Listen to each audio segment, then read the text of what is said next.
4 seasons in one weekend, episode 1, Lee from Sydney. The Melbourne air is cold and smells like fresh coffee. The sky is gray and a light rain is falling on the streets. Lee stands outside a small cafe in the city center, wearing a warm jacket he didn't think he would need for a weekend holiday. He takes a slow sip of his hot coffee and looks at the colorful street art on the brick walls. He looks a bit skeptical, but definitely curious. Right, well, I'm Lee and I'm from Sydney, born and raised.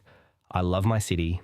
To me, there's nothing better than a bright blue harbour, beautiful sunshine, and an early morning surf at the beach. For years, my friends from Victoria had been telling me that Melbourne was the true cultural capital of Australia. Every time we met, they would talk about the amazing art, the fashion, and how Melbourne was much more interesting and sophisticated than Sydney. Frankly, I thought the city was overrated, not nearly as good as people said. I expected the people to be a bit snobbish.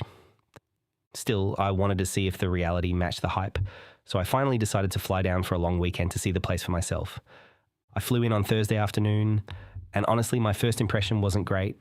Before I'd even left the airport terminal, the weather turned nasty. In Sydney, a storm is usually quick and dramatic. It pours rain, and then the sun comes back out as quick as the blink of an eye. Here it is just a constant, annoying grey drizzle. I know. You're probably thinking that I need to give Melbourne a chance, right? I promise I will. By the time I checked into my hotel, it was getting dark. I didn't want to waste my first evening sitting in my room, so I headed out for a walk down by the Yarra River at South Bank to find some dinner. I had seen photos of the riverside looking bright and busy, but because of the cold rain, the streets were pretty empty. I ended up sitting by the window in a quiet restaurant, looking out at the grey water and the dark buildings. It felt a bit gloomy compared to the lively restaurant areas in Sydney. Mind you, it's never fair to judge a city in just one night. I texted some of my Melbourne friends for some tips and got a plan together for the next day. The next morning, I headed over to Fitzroy because my friends insisted it was the brunch capital of Australia, although they forgot to mention the wind. As soon as I got off the tram, I realised my summer jacket wasn't going to cut it. The local hipsters were walking around looking effortless in their heavy wool coats while I was standing on the pavement shivering, looking like a total amateur. I'd checked the weather forecast before leaving Sydney, obviously, but clearly I didn't take it seriously enough. My bad. To get out of the wind, I turned off Brunswick Street and walked down a narrow lane. Right at the end, I spotted a heavy wooden door with a tiny sign. I pushed it open, and honestly, it was like stepping into another world. The cafe was an old converted textile warehouse with high ceilings, exposed brick walls, and a massive concrete coffee bar in the centre. The place was absolutely buzzing with energy, packed with locals chatting over the sound of jazz music and espresso machines. It felt incredibly warm and welcoming. I managed to grab a stool at the bar and looked at the menu. Now, in Sydney, we do a great breakfast, but Melbourne takes brunch to a completely different level.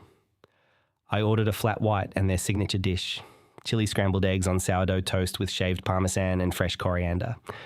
When the coffee arrived, it was beautiful, perfectly smooth, rich, and it hit the spot instantly. But the food was next level.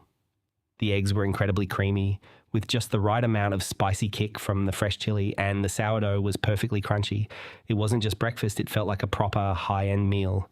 As I sat there watching the baristas work with total focus, my competitive Sydney attitude completely melted away. I realised that Melbourne doesn't need giant beaches or flashy views to impress people. It hooks you with these hidden, perfect little moments. After that momentous breakfast, I decided to try out the public transport. In Sydney, our transport can be a bit difficult, but I discovered that Melbourne has these historic green and yellow trams. Even better, the trams are completely free inside the city centre. I jumped onto a busy tram just as the rain started to pour down. As I was looking out the window at the wet streets, I noticed how different the style of the city was. It felt historic, almost European. Getting off the tram, I looked around for a place to shelter from the rain. I came across a tiny hidden alleyway called Degraves Street. It was absolutely full of life. People weren't running away from the bad weather. They were actually embracing it. They were sitting outside under large electric heaters, wearing stylish black coats, laughing and talking over large cups of coffee. Yes, I know, more coffee. Why not? You got to do what the locals do. Later in the afternoon, after the rain had stopped, I walked over to Hosier Lane to see the famous street art. It was incredible. Artists had painted beautiful, colourful pictures over the old brick walls. It felt like walking through a real outdoor museum, completely free for anyone to see. The rest of my weekend was just as good, to be honest.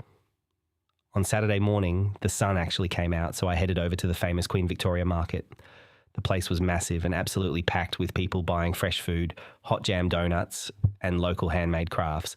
Later that afternoon, some mates took me to the Melbourne Cricket Ground, the MCG, to watch a live Australian rules football match. The stadium was huge and the atmosphere was electric.